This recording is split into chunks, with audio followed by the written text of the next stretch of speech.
Je pense que l'idée de Néo, de cette saga, est née quand j'avais à peine 20 ans. Je crois que j'étais encore un grand ado.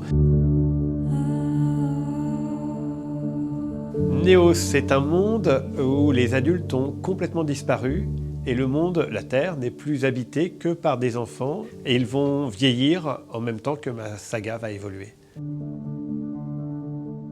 Ma saga se déroule à Paris où deux clans d'ados se font face.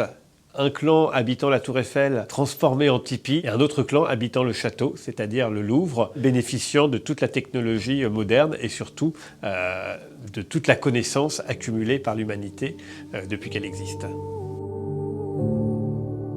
Comme dans tout bon roman, il faut des personnages qui vont transcender cette opposition. Les deux personnages, c'est à la fois Zizo, un ado du tipi qui est réputé pour être espion, c'est-à-dire que lui, c'est le plus curieux, c'est celui qui s'aventure le plus loin dans la ville, qui s'approche le plus du château.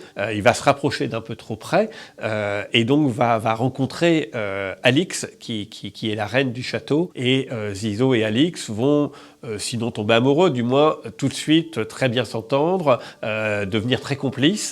Et évidemment, ils vont devenir en quelque sorte les Roméo et Juliette de cette histoire. Je pense que la genèse de Néo doit beaucoup à un roman célèbre qui est Sa Majesté des Mouches, qui imagine, pour ceux qui ne le connaissent pas, c'est un crash d'avion avec des ados qui vont se retrouver perdus pendant un certain temps sur une île déserte et qui vont devoir réorganiser la société. Et je trouve que c'est un roman particulièrement puissant. Et c'est vrai que j'ai eu envie un petit peu de reproduire cela, mais à une échelle bien plus importante, puisque cette île déserte et ces quelques dizaines d'enfants deviennent finalement la terre entière, en tout cas Paris dans mon roman, avec là des centaines d'enfants. Mais on est dans le même registre de se dire, voilà, et si les enfants se retrouvaient sans adultes, que se passerait-il ?